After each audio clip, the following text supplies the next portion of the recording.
दोस्तों नमस्कार, मैं मुकेश रघुवंशी एक बार फिर आपके सामने हाजिर हूं। आज रविवार के अंक नेताजी में, और इस बार नेताजी के तौर पर हम आपके सामने पेश कर रहे हैं एक ऐसी जोड़ी जो हमारे क्षेत्र में काफ़ी चर्चित है।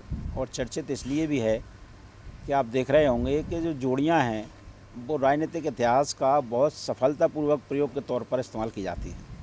मध्य प्रदेश की आप बात करें तो नरेंद्र सिंह तोमर शिवराज सिंह की जोड़ी ने इतिहास रचे हैं, और केंद्र की बात करें तो अमित शाह एवं नरेंद्र मोदी जी ने भी इतिहास रचा है। अब ऐसी ही जोड़ी लेकर आज मैं आपके सामने हाजिर हो रहा हूं। और चूँकि जैन जी युवाओं का ज़माना है, ये दोनों ही युवा हैं और राजनीति में ये अभी अपनी ABCD की शुरुआत कर रहे हैं, और भारतीय जनता पार्टी मंडल लुकवासा में दोनों ही महामंत्री के पद पर काबिज हैं। अपने दायित्वों का बखूबी निर्वहन कर रहे हैं। और रही बात इनके राजनीतिक करियर की तो वो हम इन्हीं से जानेंगे। मगर फ़िलहाल ये जितनी भी सक्रियता इन्होंने दिखाई है अपने अल्प समय में, वो किसी से छुपी हुई नहीं है। लगातार संगठन में अपना मजबूत ये और धीरे धीरे कदम आगे की ओर बढ़ा रहे हैं। सबसे पहले मैं आपकी मुलाकात कराता हूँ राहुल शर्मा जी से, जो महामंत्री के पद पर काबिज हैं, और दूसरे मेरे साथी है और मेरे मित्र भी हैं मान सिंह उज्जैनिया जी। आप दोनों का बहुत बहुत स्वागत है।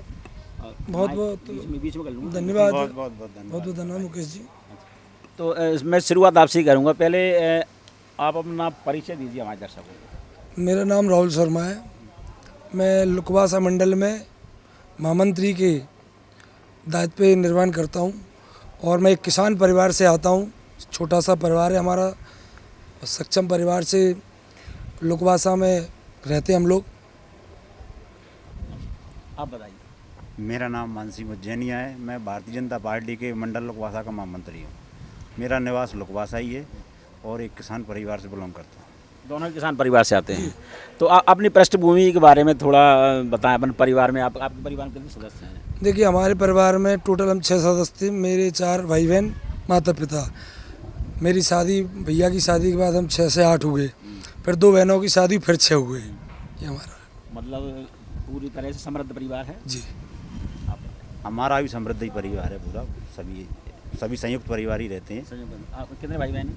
हम 2 भाई हैं, 2 बहन हैं। मेरे दो लड़के हैं, एक लड़की है।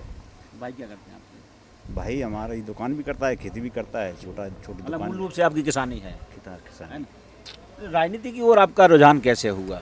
देखिए, मैं आपको बताना चाहता हूँ कि मैं एक साधारण परिवार से होते हुए मैंने अपने पिताजी को देखा है बचपन से कि वो राजनीति में सक्रिय थे।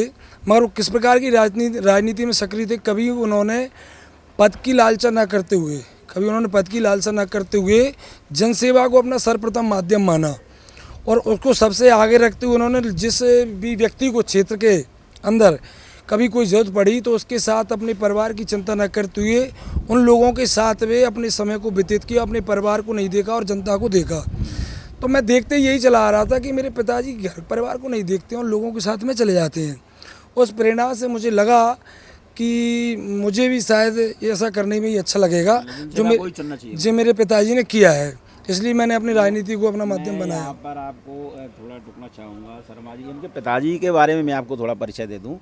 राम भरोसी शर्मा जी, ये कोलारस विधानसभा में किसी से छुपा हुआ नाम नहीं है। बहुत ही सामाजिक कार्यकर्ता हैं, और हमेशा से इन्होंने जनसेवा को ही अपना प्रथम स्थान दिया है। चाहे आप किसी से पूछा, आधी रात को भी ये हर किसी के साथ उठकर दिल्ली, भोपाल, बॉम्बे जहाँ भी जाना चाहें उस जाने को हमेशा तत्पर रहते थे।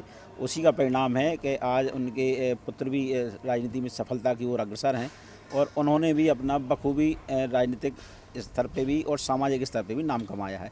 मगर जब आपने जिक्र किया था कि आपके पिताजी जाते थे, तो उसका नुकसान भी उठाना पड़ा होगा, क्योंकि त्याग और तपस्या ये तो है। नुकसान होता है, पर आदमी के अंदर जो जुनून होता है सेवा का, बाप का जो जुनून होता है, उसके आगे लोग नुकसान नहीं देखते।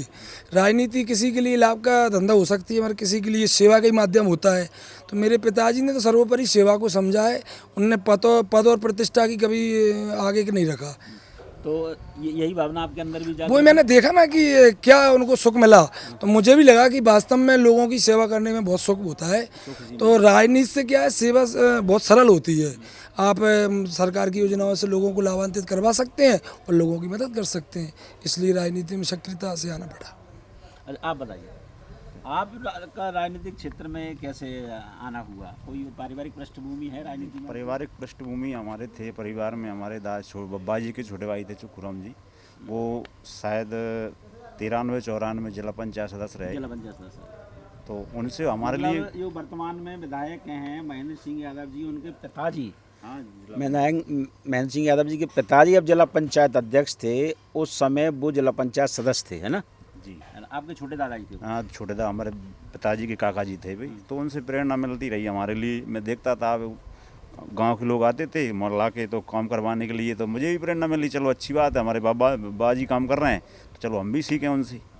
एक किसान परिवार से निकलकर भाजपा के मंडल महामंत्री बने तक का सफ़र, चूँकि भारतीय जनता पार्टी में तो कहते हैं कि कोई भी विधायक बन सकता है और कोई भी राष्ट्रीय अध्यक्ष बन सकता है, अब आप किसान परिवार से निकल के महामंडल के पद पर तक पहुंच गए, ये सफ़र कैसा रहा?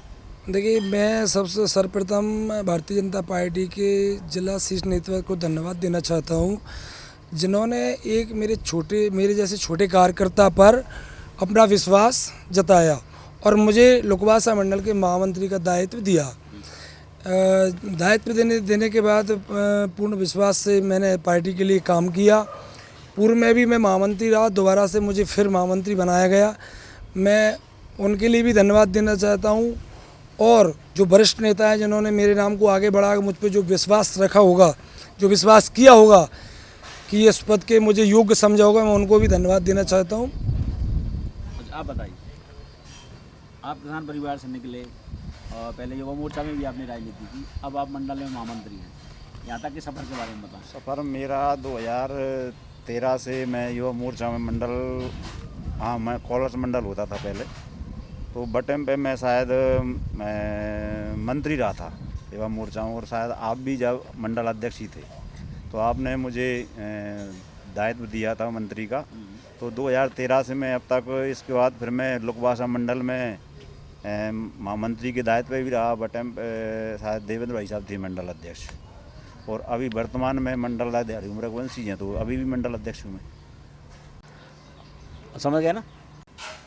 मतलब आप कहना ये चाह रहे हैं कि सत्ता और संगठन का दोनों का तालमेल ऐसा है कि जनता की छोटी छोटी समस्याओं को सॉल्व करने की कोशिश की जा रही है। बिल्कुल की जा रही है ना? तो आप ये बताइए, आज जब कार्यक्रमों में आप लोग जाते हैं, पार्टी संगठन में जाते हैं, तो उस समय आपको किस तरह की जिम्मेदारियां दी जाती हैं? क्या महसूस होता है आपको कि आप आने वाले कौन से चरण में जा रहे हैं? हम जब 2047 के विजन की बात करती है भाजपा। हाँ, हमारी सरकार जो है वो आज से आगामी दूरदृष्टि को देख रही है और उसी को विजन पर काम कर रही है। तो जो लोगों को जो सुख सुविधाएं और जो योजना है, वो कहीं ना कहीं उनको उस स्तर से दूर लाने के लिए, जैसे अंतिम छोर के व्यक्ति की जो सोच है वो भारतीय जनता पार्टी की है। वो व्यक्ति वहीं बैठा हुआ वर्षों से परेशान है, तो उसको सारी योजनाओं का जब लाभ मिलेगा तो वो वहाँ से उठकर हम लोगों के बीच आ सकेगा। तब जब इस विजन से वो कंप्लीट हो जाएगा तो कहीं ना कहीं हमारा देश आगे जाके समृद्ध और अति उत्तम हो जाएगा। आप क्या कहेंगे? सरकार 2047 विजन क्या है भाजपा का? 2047 विजन जो है अंत्योदय तक लाभ पहुंचना, मतलब सबसे पिछड़े छोर के व्यक्ति तक। सबसे अंतिम जो व्यक्ति है, दूर दराज गांव में जो सुविधाएं भी नहीं है, लाभ पहुंच पा रहा है? लाभ पहुंचेगा क्यों नहीं, पहुंच रहा है ना। अब मतलब पार्टी मॉनिटरिंग करती है, सत्ता और संगठन में लाभ चल सत्ता रही है? संगठन बिल्कुल चल रही है, क्यों नहीं चल रही, बिल्कुल लाभ पहुंच रहा है। अंतिम छोर के विजन ही यही है भारतीय जनता पार्टी का, अंत्योदय का विजन ही है, अंतिम छोर के व्यक्ति को लाभ पहुंचाना, यही विजन। मंडल लुकवासा में कितने गाँव हैं? हमारे मंडल लुकवासा में 43 बूथ हैं, 44 बूथ हैं, सॉरी, क्योंकि 44 बूथ में क्या है कि गांव में एक गांव में 3 भी बूथ होते हैं, ऐसे तो गांव की तुलना नहीं, मगर बूथ की संख्या रहती है हम लोगों के पास, तो इसमें हमारे 44 बूथ आते हैं। 44 बूथ आते हैं। और गांव को नहीं है, बताते हैं 53 गाँव को सरपंच है, मंडल अध्यक्ष। हाँ, गांव का डाटा नहीं रहता, मतलब हम लोग क्या है कि बूथ का, मैंने पढ़ा था कहीं 53 गाँव के सरपंच। हम लोग क्या है बूथ स्तर पर काम करते हैं, गांव स्तर पर पंचायत स्तर पर काम नहीं करते, इसलिए बूथों की संख्या हमारे दिमाग में फिट रहती है। अच्छा, कार्यकर्ता आपके मंडल में, कार्यकारिणी में कितने सदस्य हैं? कार्यकारिणी में हमारे 24 कितने हैं? 24 सदस्य अभी। कुल? नहीं, 7 मोर्चा हैं। मोर्चा अलग है। अच्छा, मोर्चा- मंडल कार्यकारिणी के 24 कार्यकारिणी के मैं भाजपा की कार्यकारिणी की पूछ रहा हूँ। हाँ। कार्यकारिणी के महिलाओं के संगठन- 24 पदाधिकारी हैं और जो सदस्य हैं, आमंत्रित सदस्य हैं, वो कुल मिला के ऐसे 100 के करीबन होंगे। महिला सदस्य कितने? महिला सदस्य अभी 4 महिला सदस्य हैं हमारी कार्यकारिणी में। उपाध्यक्ष भी हैं, मंत्री भी हैं। एक सुंदरलाल पटवाजी के समय का एक मशहूर किस्सा है। कुशाभाऊ ठाकरे जी संगठन में हुआ करते थे। उन्होंने मुख्यमंत्री को कह दिया था कि आपने किस हैसियत से मंडल अध्यक्ष को बदलने का ऑर्डर दिया। आप कौन होते हैं संगठन में बदलाव करने वाले? आप ये कलेक्टर नहीं है, ये इस मंडल का कार्यकर्ता था। कलेक्टर बदलिए, संगठन ही का कार्यकर्ता पदाधिकारी ही संगठन में बदलाव करेगा। तो क्या आप जब जनता का कोई काम पड़ता है, जब आप सत्ता के पास जाते हैं यानी क्षेत्रीय विधायक के पास पहुंचते हैं, तो आपकी बात को गंभीरता से सुना जाता है या फिर कहीं गुटबाजी की शिकार वाली स्थिति बन जाती है? नहीं नहीं, ऐसा कुछ नहीं होता। हमारे जो विधायक हैं वो संगठन की बात नहीं, पूरे क्षेत्र की बात सुनती है, पूरी विधानसभा की बात सुनती है। मैं संगठन की बात कर रहा हूं। नहीं नहीं, अब संगठन की तो बात ही अलग है। मैं कह रहा हूँ पूरी विधानसभा की एक एक कार्यकर्ता ही बात सुनती है, तो संगठन की हम बात को लेकर पहुँचेंगे, क्यों नहीं सुनेंगे? सुनना ही पड़ता है। मंडल महामंत्री का आप दायित्व आपके पास दोनों पर है और 2023 में सरकार का गठन हुआ था। और दायित्व कौन से सन में आ गया था आपके पास? कितने साल हो गए? 1 साल, 2 साल, 3 एक साल? साल ही हुआ है। 1 साल पहले ही गठन हुआ है ना? तो क्या लगता है आपको, ज़्यादा समस्याएं, आप फील्ड में जाते होंगे जनता से, कार्यकर्ताओं से मिलने, ज़्यादा समस्याएं क्या निकल के आती हैं? नहीं, अभी आप दिख रहा है कि सरकार के पास इतनी योजनाएं हैं कि हम अगर गिनाने बैठे हैं तो कल तक भी बंद नहीं हो पाएंगे।